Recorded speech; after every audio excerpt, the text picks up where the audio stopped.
V roce 1867 se udála jedna z nejpodivnějších obchodních dohod v historii, když ruské impérium nabídlo k prodeji své vzdálené východní území, Aljašku, Spojeným státům.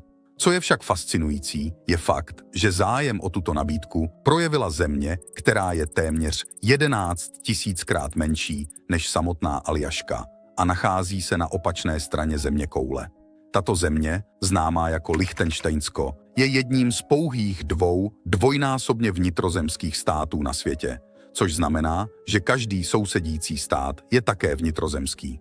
V té době bylo Lichtenštejnsko vnímáno jako nudný a ekonomicky zaostalý zbytek svaté říše římské. Pouhých 60 let před touto nabídkou byla jeho vládnoucí rodina donucena prodat cenná umělecká díla, aby zachránila národ, včetně slavného protějšku Mony Lízy od Leonarda da Vinciho.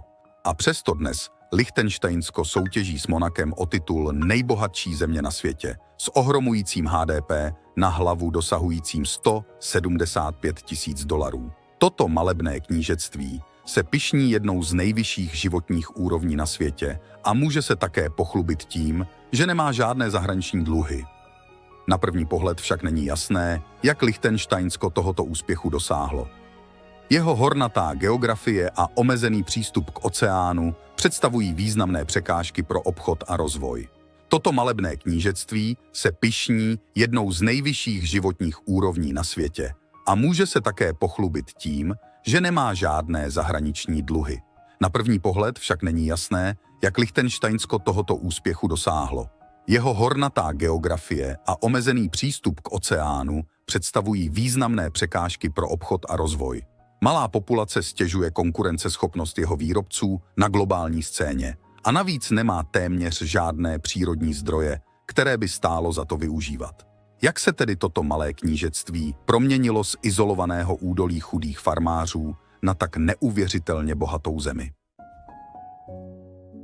Do poloviny 19. století se Lichtenštejnsku, malému knížectví o rozloze 160 km², navzdory bouřlivým evropským dějinám podařilo udržet nezávislost.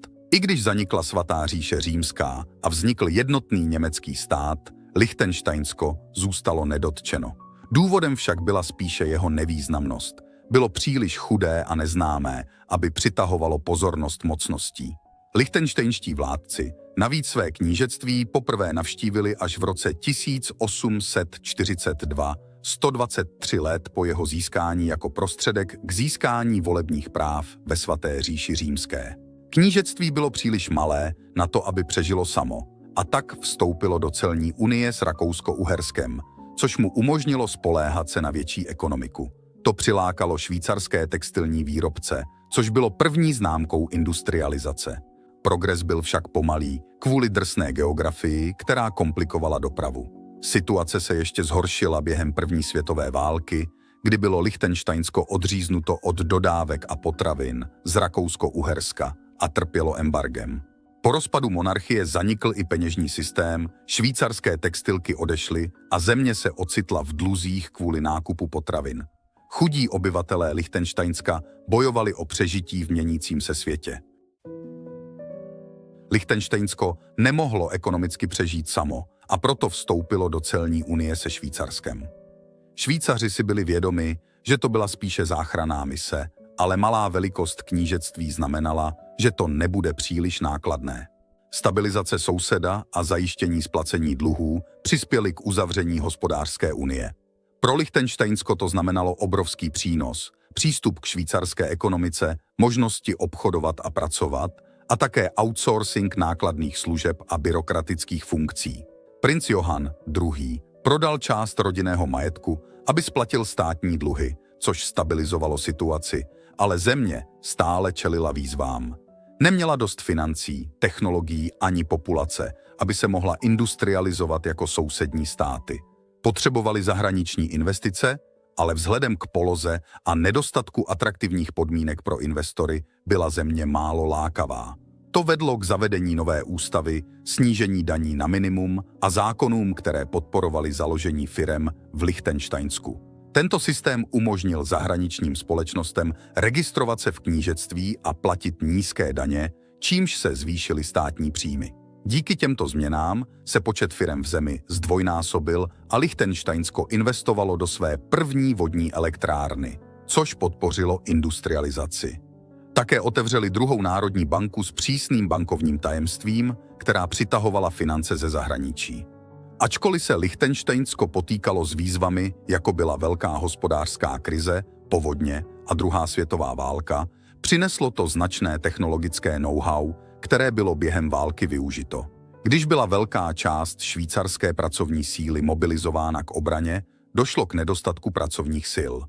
Mnoho výrobců se proto usadilo v Lichtenštejnsku, aby vyráběli pokročilé a vysoce kvalitní zboží, včetně munice a přesných nástrojů. Navzdory devastaci, kterou válka způsobila v Evropě, Lichtenštejnsko zůstalo relativně nepoškozené a jeho občané čelili menším přídělovým opatřením než v jiných zemích. V desetiletích po druhé světové válce Lichtenštejnsko zažilo jednu z nejpozoruhodnějších ekonomických expanzí na světě.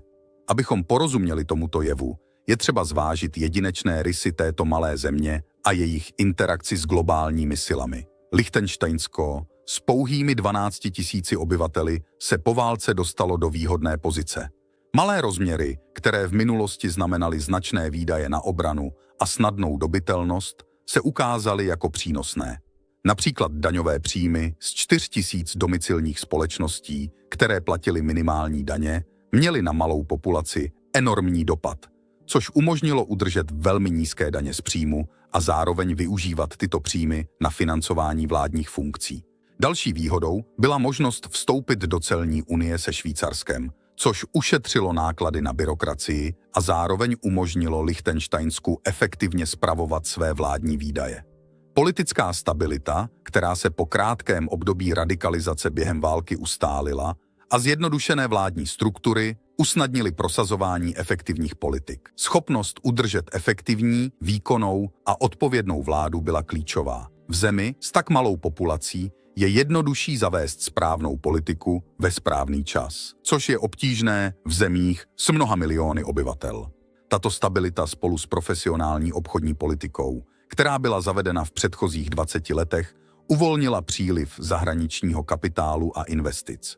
Inovace v dopravě, energetice a komunikacích odstranily geografické překážky, čímž se Lichtenštejnsko stalo přístupným pro obchod s celou Evropou. Poptávka po průmyslovém zboží, způsobená poválečnou obnovou, nabídla Lichtenštejnsku příležitost stát se průmyslovou velmocí.